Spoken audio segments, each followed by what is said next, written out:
I read an article written by Ronald S. Love about French views of Siam in the 1680s, with some Wikipedia articles dealt with my research for this, as well as some other resources and books. Big shout out to Michael Smithies for all his hard work in researching this moment in Siamese history in his books. It will all be linked in the description. If I get anything wrong, outdated, or miss any important details, please let me know so I can put it in the comments section. I am not a historian, only someone who is interested in history and art. For some background information, this book, Du Royaume de Siam, was published in 1691 and was written by a French diplomat named Simon de la Loubère. Sorry if I butcher any French names. He went on the Loubère-Céberet mission, leading the Second French Embassy to Siam in 1687. They set off to return the Siamese embassy that sailed to France back to Siam. Siamese king, King Narai, liked the French. His people, not so much. The last embassy that came was led by Chevalier de Chaumont, accompanied by Abbe de Choisy and Guy Tachard. They tried to convert King Narai to Christianity, but they failed. Anti-French sentiments were starting to grow in the Siamese population, since people were getting wary of them and their possible control over the country. This is where the Second Embassy came into play.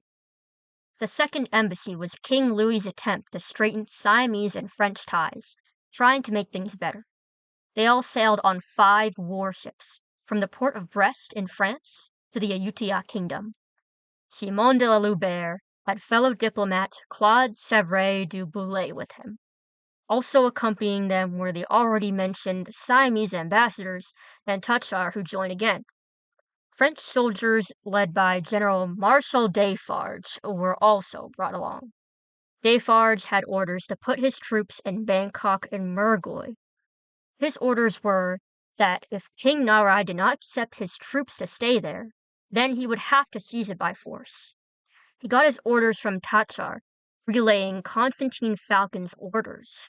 Falcon was King Narai's favorite member of the royal court, but his detractors claimed that he wanted to control Siam for his own, possibly through the king's heir and by putting French troops in Siam. Luckily for General Defarge, King Narai allowed the growing foreign military occupation in Bangkok and the port of Mergui. This was to help combat piracy, provide a counterweight to Dutch presence, and reinforce the French-Siamese commercial treaty. The Siamese did not like his decision very much.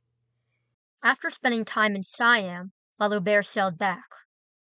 Within his 6-month departure for France in January 1688, anti-French sentiment spiked and it resulted in a violent revolution in Siam.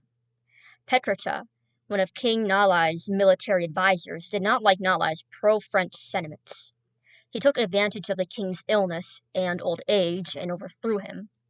Petrocha placed himself on the throne, killing the king's heirs, marrying the king's daughter, and kicking the French out. And Falcon got executed by Petrocha after he was found out to be planning a coup. Siam and France did not contact each other much after that. King Louis was far too busy at home, fighting off his continental enemies, and could not respond to the bad news at that time. But what about La Loubère, the guy that led the Second Embassy? Well, after he came back to France, he remembered King Louis's request and wrote up a book. Du Royaume de Siam, it was called. A receptive European audience with a new curiosity about non-Christian nations received it well. Thank the new and upcoming Age of Enlightenment for that. French contemporaries saw it as refreshing since it wasn't labeling the prices of resources, nor was it a travel brochure for some foreign eastern land.